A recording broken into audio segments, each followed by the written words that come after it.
Hello my dear friends, आप सभी का हमारे चैनल अनुभव टेक पे बहुत बहुत स्वागत है। दोस्तों, आज हम बात करेंगे आपके basics of mechanical and civil engineering के सब्जेक्ट के बारे में। दोस्तों, आज हम डिस्कस करने वाले हैं आपके बेसिक्स ऑफ सिविल इंजीनियरिंग के बारे में। देखिए दोस्तों, जो आपको सब्जेक्ट पढ़ना है, दोस्तों क्या बताया आपको, जो सब्जेक्ट पढ़ना है BMCE basics of mechanical and civil engineering का जो सब्जेक्ट पढ़ना है, उसमें आपको मैकेनिकल पार्ट को भी पढ़ना है दोस्त, और यहाँ पे सिविल पार्ट को भी पढ़ना है। जो आपका सेक्शन ए है उसमें आपको मैकेनिकल पार्ट को पढ़ना है और सेक्शन बी में आपको सिविल पार्ट को पढ़ना है। तो बात करें दोस्त कि आपको मैकेनिकल पार्ट को मैं वीडियोस बाद में प्रोवाइड कराऊंगा, थोड़ा टाइमिंग उसमें ज़्यादा लगेगा। इससे मैं अभी हमारे पास टाइमिंग इसमें कम है, हमारी क्लासेस भी स्टार्ट होने वाली है, तो मैं सिविल वाले पार्ट को पहले कंप्लीट करा देता हूँ, फिर मैकेनिकल वाले पार्ट को बाद में कराया जाएगा। तो चलिए आज बात करते हैं कि बेसिक्स ऑफ सिविल इंजीनियरिंग में जो आपका सेक्शन बी है उसमें कौन कौन से टॉपिक्स को पढ़ना है। और इसमें जो आपका इंपॉर्टेंट टॉपिक हो जाता है दोस्त, 5 मार्क्स का इंपॉर्टेंट टॉपिक हो जाता है स्टोन। स्टोन क्या बोला दोस्त, पत्थर जो होता है उसके बारे में डिस्कस करने वाले हैं, इसकी प्रॉपर्टीज को देखने वाले हैं और कई सारी जानकारी को हम कलेक्ट करने वाले हैं इस कंप्लीट वीडियो। तो प्लीज वीडियो में अंत तक बने रहिएगा। देखिए दोस्तों, जो बात करते हैं कि आपको जो बेसिक्स ऑफ सिविल इंजीनियरिंग में पढ़ना है, वो आपको कंस्ट्रक्शन मटेरियल के कुछ मटेरियल के बारे में पढ़ना है। मतलब कि आपके निर्माण सामग्री के रूप में किसी भी बिल्डिंग के निर्माण में या फिर किसी भी ट्रैक आपका हो गया, सड़क हो गया, इन सब के निर्माण में कंस्ट्रक्शन मटेरियल के रूप में कौन कौन सी चीज़ें लगती है। तो आपका जो मटेरियल है दोस्तों, क्या बताया दोस्तों, आपका मटेरियल है, एक आपका हो जाता है स्टोन अर्थात पत्थर हो जाता है, दूसरा आपका होता है ब्रिक्स अर्थात आपका ईंट हो जाता है, तीसरा दोस्त जो होता है आपका, तीसरा आपका हो जाता है लाइम अर्थात चूना हो जाता है, जो चौथा होता है दोस्त सीमेंट, और होता है टिम्बर, और properties of physical testing elements of BRICS. ये सब कुछ इतने टॉपिक्स को आपको बेसिक्स ऑफ सिविल इंजीनियरिंग के अंतर्गत देखना है। बाकी आपको फाउंडेशन को देखना है। फाउंडेशन क्या होता है दोस्त, फाउंडेशन होता है ड्यू। ड्यू को भी देखना है, उससे भी क्वेश्चन आपके आते हैं। ड्यू को देखना है दोस्त, और आरसीसी को देखना है। आरसीसी क्या होता है, रीइंफोर्स्ड कंक्रीट सीमेंट, ये आपका होता है। आरसीसी को भी देखना है। तो आगे हम सब डिटेल में देखेंगे, लेकिन पहले जो आज का टॉपिक है दोस्त, वो आज का टॉपिक हमारा क्या है, स्टोन। आज की इस कंप्लीट वीडियो में स्टोन को हम देखेंगे कि पत्थर क्या होता है दोस्त, क्या होता है पत्थर, क्या होता है और इसकी क्या कौन कौन से गुण होते हैं, इसकी टेस्टिंग किस प्रकार से की जाती है, तो सभी चीज़ों को डिटेल में देखेंगे। तो बिना टाइम वेस्ट किए चलिए हम वीडियो को स्टार्ट कर लेते हैं।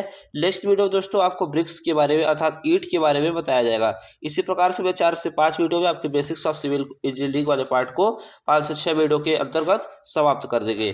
चलिए अब हम आगे बढ़ते हैं और देखते हैं कि आपको और कौन सी चीज़ों को पढ़ना है। देखिए फाउंडेशन में इतनी ही चीज़ों को पढ़ना है। देखिए bearing capacity of soil and its importance, types of various foundation and their salient features, suitability of various foundation for heavy light and vibrating machines. इतना आपको फाउंडेशन वाले टॉपिक में पढ़ना है। उसके पहले से हम बात करते हैं कि स्टोन को देख लेते हैं। दोस्त स्टोन क्या होता है अर्थात पत्थर क्या होता है, इन सब चीज़ों को आज हम डिटेल में देखने वाले हैं। तो क्या बताया दोस्त, जी हाँ दोस्तों, क्या बताया आपको, स्टोन के बारे में हम आज डिटेल में देखेंगे कि स्टोन क्या होता है, पत्थर क्या होता है। तो दोस्तों यहाँ पे हम बात करेंगे कि पत्थर एक प्रकार का क्या होता है, आपका प्राकृतिक पदार्थ होता है जो एक या एक से अधिक खनिज पदार्थों से मिलकर बना होता है। दोस्तों ये आपका जो स्टोन होता है एक प्रकार का नेचुरल मटेरियल है, एक प्रकार का क्या है दोस्त, प्राकृतिक पदार्थ है जो एक या एक से अधिक खनिज पदार्थों से मिलकर बना होता है, जिसे खालों से प्राप्त किया जाता है। जिसे कहाँ से दोस्तों, जो आपकी बड़ी बड़ी खालें होती हैं वहाँ से प्राप्त किया जाता है। किसको प्राप्त किया जाता है, पत्थर को। क्या होता है दोस्तों, पत्थर को प्राप्त किया जाता है। और यह एक प्रकार का क्या है, नेचुरल मटेरियल है अर्थात प्राकृतिक पदार्थ है जो एक या एक से अधिक खनिज पदार्थों से मिलकर बना होता है दोस्त, खनिज पदार्थों से मिलकर बना होता है दोस्त। तो उसके बाद हम नेक्स्ट पॉइंट यहाँ पे देखेंगे दोस्त कि यह पृथ्वी के अधिकांश भाग में पाया जाने वाला प्राकृतिक ठोस पदार्थ है। यह दोस्त जो आपका पाया जाता है यहाँ पर ठोस अवस्था में पाया जाता है, और यह पृथ्वी के अधिकांश भागों में पाया जाता है। जैसे कि आप लोग पहाड़ों पे देखेंगे कि पत्थर का क्या रहता है दोस्त, भरमार रहता है। मध्य प्रदेश में तो ज़्यादा ही पहाड़ होने के कारण वहाँ पे और अधिक रहता है। तो अलग अलग स्थानों में पत्थर का अधिक मात्रा में भरमार है, और यह कठोर अवस्था में प्राकृतिक ठोस पदार्थ में, ठोस पदार्थ का है फिर कठोर अवस्था में पाया जाता है। अर्थात जो पत्थर होता है इसका प्रयोग आपके भवन निर्माण अर्थात कई एप्लीकेशंस में भी किया जाता है। तो अब आगे बढ़ते हैं और चीज़ों को देखते हैं कि और कौन सी चीज़ें आपको इसमें ध्यान में रखनी है। तो नेक्स्ट पॉइंट जो आपका हो जाता है दोस्तों, नेक्स्ट पॉइंट क्या बताया, तो यहाँ पे देखेंगे नेक्स्ट पॉइंट लिखा है, पत्थर का प्रयोग मानव जीवन में बहुत पहले से होता आ रहा है। सर्वप्रथम मानवों ने पत्थर का प्रयोग औजार तथा आग की उत्पत्ति से भी पत्थर की महत्वता क्या है, जुड़ी हुई है। तो इतना पॉइंट आप लोग याद रखेंगे कि पत्थर का प्रयोग बहुत ही पहले से होता आ रहा है, और इसका जो यूज किया जा रहा है, इसका यूज औजार के रूप में तथा आग की उत्पत्ति। क्या होता है दोस्त, आग की उत्पत्ति जो हुई है पत्थर के कि उसके पत्थर के फ्रिक्शन के ही कारण हुई है आग की उत्पत्ति। तो ये इससे भी इसकी कहानी जुड़ी हुई है, महत्वता जुड़ी हुई है। उसके बाद दोस्त यहाँ पे और पुराने समय में जाएंगे तो आप देखेंगे कि नेक्स्ट पॉइंट में क्या लिखा है दोस्तों कि अधिकतर पुराने मंदिर किले पत्थर से ही निर्मित है। कुछ उत्तम प्रकार के पत्थर मूल्यवान होते हैं, जैसे कि आपका ग्रेफाइट हो गया। क्या होता है दोस्त, ग्रेफाइट हो गया, संगमरमर हो गया, ये आपके क्या होते हैं, कॉस्टली वाले जाते हैं। क्या होता है दोस्त, कॉस्टली आपके स्टोन वाले जाते हैं, और इससे आपके बिल्डिंग की, आपके टेम्पल की अर्थात मंदिर की शोभा क्या होती है, बढ़ जाती है। अर्थात इसका प्रयोग अत्यंत व्यापक रूप से किया जाने लगा है। पत्थर एक प्रकार का क्या है, महत्वपूर्ण इंजीनियरिंग पदार्थ है। सिविल इंजीनियरिंग में पत्थर एक प्रकार का क्या है, महत्वपूर्ण पदार्थ है, अर्थात इंपॉर्टेंट सब्सटेंस है। दोस्तों हम इसकी बात करेंगे इसकी प्रॉपर्टी के बारे में। दोस्तों यहाँ पे हम देखेंगे कि स्टोन की कौन कौन सी प्रॉपर्टी होती है, अर्थात स्टोन में अर्थात पत्थर में दोस्त कौन कौन से गुण विद्यमान होने चाहिए, पत्थर में कौन कौन से गुण विद्यमान होने चाहिए। तो चलिए देख लेते हैं। जो आपका फर्स्ट पॉइंट इसमें लिखेंगे दोस्त, जैसे आपसे पूछा जाता है कि आप पत्थर के गुण लिखिए, अर्थात पत्थर की विशेषता लिखिए, तो इसमें आपको क्या लिखना है दोस्त, इस प्रकार से प्रॉपर्टीज ऑफ स्टोन हेडिंग लगाएंगे। उसके बाद लिखेंगे दोस्त अच्छी इमारती पत्थर की क्रशिंग स्ट्रेंथ 100, क्या होता है दोस्त, 100 न्यूटन पर मीटर स्क्वायर से अधिक होनी चाहिए। क्या होता है दोस्त, जो आपकी क्रशिंग स्ट्रेंथ होती है आपका 100 न्यूटन पर मीटर स्क्वायर से क्या होना चाहिए, अधिक होना चाहिए। दूसरा पॉइंट में लिखेंगे दोस्त कि पत्थर को तोड़ने पर चमकीले कण दिखाई देने चाहिए, आपका नेक्स्ट पॉइंट में आ जाता है। और पत्थर सामर्थ्यवान व टिकाऊ होना चाहिए, आपका तीसरा पॉइंट हो जाता है। और पत्थर क्या होना चाहिए, भंगुर नहीं होना चाहिए, अर्थात ब्रिटलनेस इसमें नहीं होना चाहिए। क्या होता है दोस्त, ब्रिटलनेस इसमें नहीं होना चाहिए। क्या होना चाहिए, ये ब्रिटलनेस नहीं होना चाहिए, अर्थात पत्थर आपके भंगुर नहीं होने चाहिए। उसके बाद यहाँ पे दोस्त बात करेंगे नेक्स्ट पॉइंट में। तो नेक्स्ट पॉइंट में यहाँ पे लिखा है दोस्त, यहाँ पे देखेंगे एक अच्छे पत्थर को 24 आवर्स, क्या होता है 24 आवर्स पानी में रखने पर, 24 आवर्स यदि आप पानी में रखते हैं तो जो वाटर का एग्जामिनेशन करता है, अर्थात पानी का जो अवशोषण करता है, पानी को जो सोखता है, एक तरह से कह सकते हैं 0.60% से ज़्यादा नहीं सोखना चाहिए। इससे ज़्यादा यदि सोख रहा है तो अर्थात क्या है कि पत्थर आपका अच्छा नहीं है, उसकी क्वालिटी अच्छी नहीं है। उसके बाद पत्थर इलेक्ट्रिकल कंडक्टिविटी कम होनी चाहिए, अर्थात पत्थर ऐसा पदार्थ होना चाहिए कि जिसमें इलेक्ट्रिक का किसी भी प्रकार का कंडक्शन नहीं होना चाहिए, अर्थात करंट का फ्लो इसमें किसी भी प्रकार से नहीं होना चाहिए, तब वो आपका क्या कहलाएगा, एक अच्छा पत्थर कहलाएगा। उसके बाद यहाँ पे यूज हम देखेंगे दोस्त कि आपका पत्थर का यूज कहाँ पे किया जाता है। तो दोस्त यहाँ पे यूज आपके कई एप्लीकेशंस है। तो यूज यहाँ पे देखेंगे तो स्टोन का यूज का प्रयोग रेल मार्ग, सड़क मार्ग, फ्लोर में आर्टिफिशियल स्टोन तथा सीमेंट कंक्रीट बनाने में किया जाता है। इतनी चीज़ों को आप लोग ध्यान रखेंगे। और हम बात करते हैं दोस्त कि बिल्डिंग में नमी रोकने के लिए, देखिए नमी को रोकने के लिए क्या होता है दोस्त, नमी को रोकने के लिए, सजावट के लिए, और सड़क मार्ग हो गया, रेल मार्ग हो गया, फ्लोर हो गया, आर्टिफिशियल स्टोन का सजावट के लिए दोस्त, और सजावट सुंदरता, इन सब चीज़ों के लिए आपको क्या किया जाता है, पत्थर का प्रयोग किया जाता है। क्या होता है, सुंदरता के लिए पत्थर का प्रयोग किया जाता है। तो अब हम नेक्स्ट पॉइंट में बढ़ेंगे दोस्तों। नेक्स्ट पॉइंट में आपको क्या इसका यूजेज है उसको देख लेते हैं। तो नेक्स्ट पॉइंट में यहाँ पे देखेंगे कि ब्रिज हो गया दोस्त, आपको ये डैम हो गया, तथा अन्य जलीय संरचनाओं में अच्छे पत्थर का प्रयोग किया जाता है, जिसमें जल का अवशोषण कम करने के लिए किया जाता है। जैसे कि जल का अवशोषण जहाँ पे कम करना है कि आपका वाटर का एब्जॉर्प्शन कम से कम हो, तो वहाँ पे आप क्या करते हैं कि सिंपली आप क्या करते हैं, स्टोन का यूज कर लेते हैं। दोस्तों स्टोन का यूज आप लोग कर लेते हैं।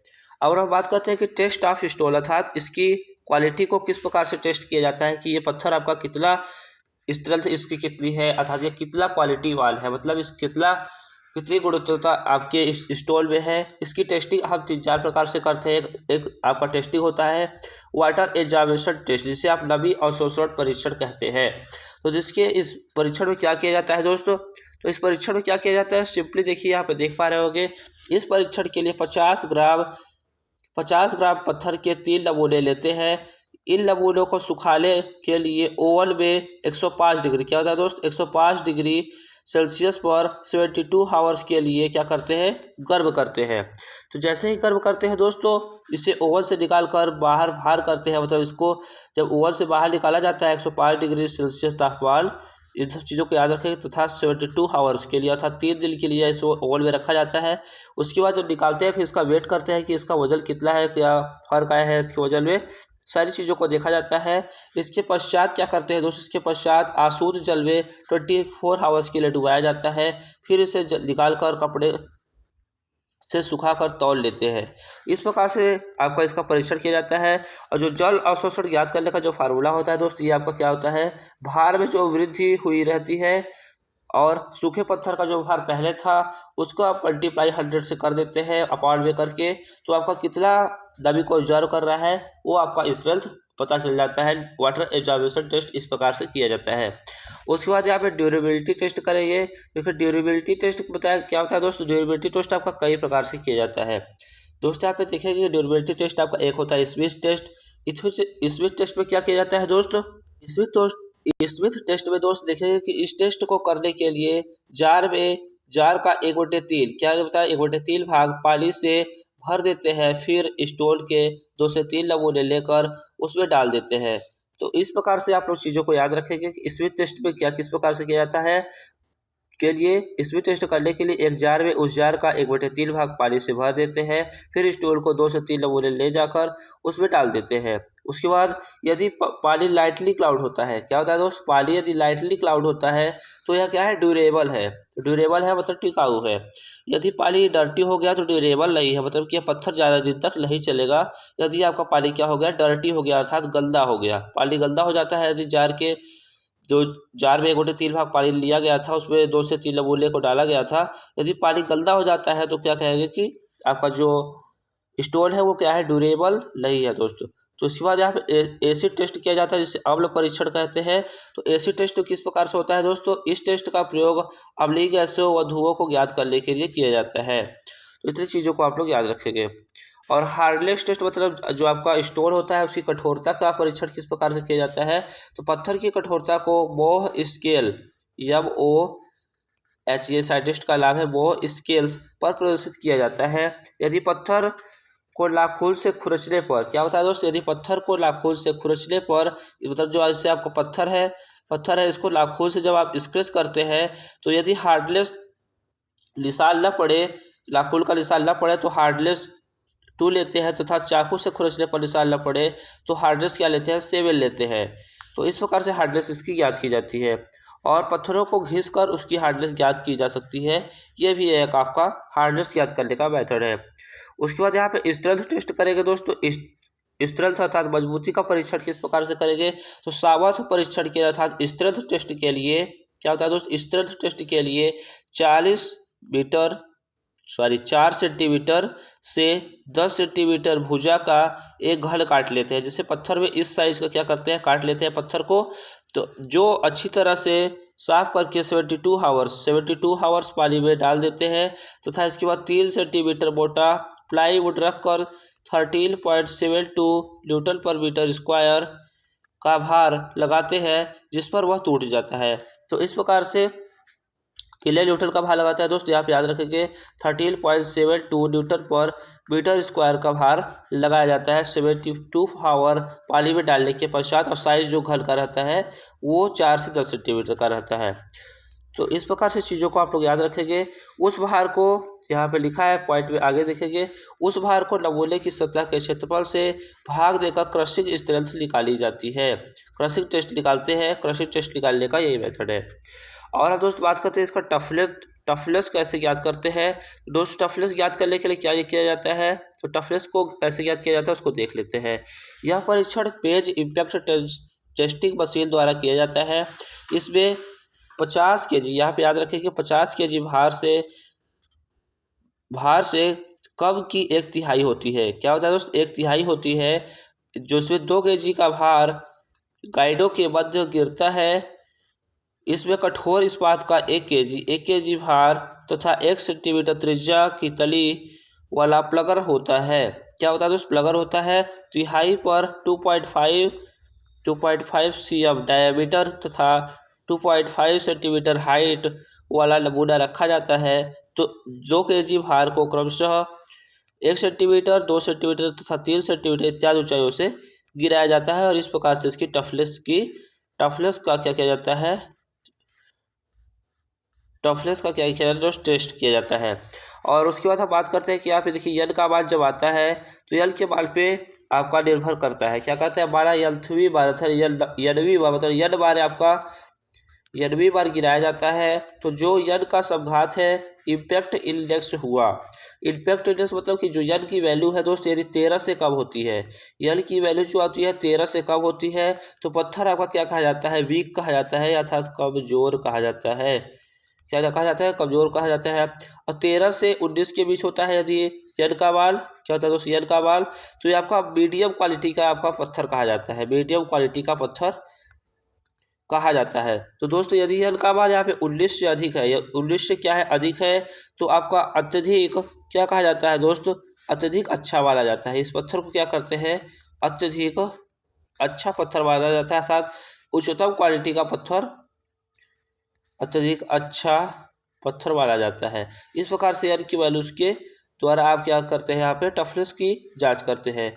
तो इस प्रकार से दोस्तों यहाँ पे पूरी इंफॉर्मेशन थी 10 से 15 मिनट की वीडियोज में आपको पूरा इंफॉर्मेशन मिल गया होगा कि पत्थर के बारे में। मैंने थोड़ा स्पीड से चीज़ों को बताया है, चीज़ें न समझ में आई हो तो आप दोबारा रिपीट करेंगे और कॉपी पे नोट कर लेंगे, चीज़ों को एक दो बार पढ़ेंगे तो आपके आसानी से आपके दिमाग में कंठस्थ हो जाएगा।